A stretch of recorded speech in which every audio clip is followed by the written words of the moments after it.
അങ്ങനെ 10 വർഷമായിട്ട് വൈറ്റില ജംഗ്ഷന് സമീപം കിടന്നിരുന്ന ആ കൂറ്റൻ പൈലിംഗ് മിഷൻ ഇപ്പോൾ മാറ്റുവാനായിട്ട് തീരുമാനിച്ചിരിക്കുകയാണ്. അത് ലേലത്തിൽ ഛത്തീസ്ഗഡ് പ്രവർത്തിക്കുന്ന ഒരു കമ്പനി എടുത്തിരിക്കുകയാണ്. ഉടൻ തന്നെ ഇത് ഇവിടെ നിന്ന് മാറ്റുമെന്നാണ് നമുക്ക് മനസ്സിലാക്കാൻ കഴിയുന്നത്. അതിൻ്റെ എൻജിൻ വർക്കിംഗ് കണ്ടീഷൻ അല്ല, അത് എൻജിൻ പണി നടത്തിക്കൊണ്ടിരിക്കുകയാണ്.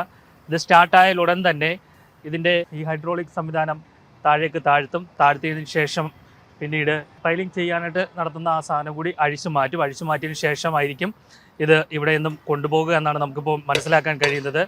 മറ്റൊരു വാഹനത്തിലേക്ക് കയറ്റി ഇത് ഛത്തീസ്ഗഡിലേക്ക് കൊണ്ടുപോകും. ഇത് കോടതിയിൽ ഒരു കേസുമായി ബന്ധപ്പെട്ട് കിടക്കുകയായിരുന്നു.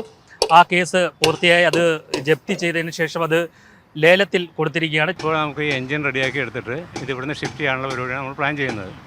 ഷിഫ്റ്റിംഗ് എന്നുള്ളത് 1 മാസത്തെ പ്രോസസ്സാണ്.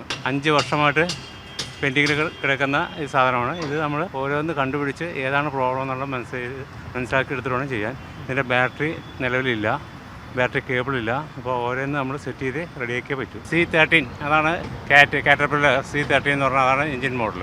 എൻജിനിൽ വന്ന് വെള്ളം ഇറങ്ങിയേക്കണം, അത് നോക്കിയിട്ട് വേണം ബാക്കി ചെയ്യാൻ. എൻജിൻ ആദ്യം ഒന്ന് തിരിച്ചു നോക്കണം, അതിനുശേഷം സ്റ്റാർട്ടിങ്ങിൻ്റെ ഭാഗമായിട്ട് ബാക്കിയുള്ള ലൈനെല്ലാം കൊടുത്ത് സ്റ്റാർട്ട് ചെയ്യാൻ പറ്റും.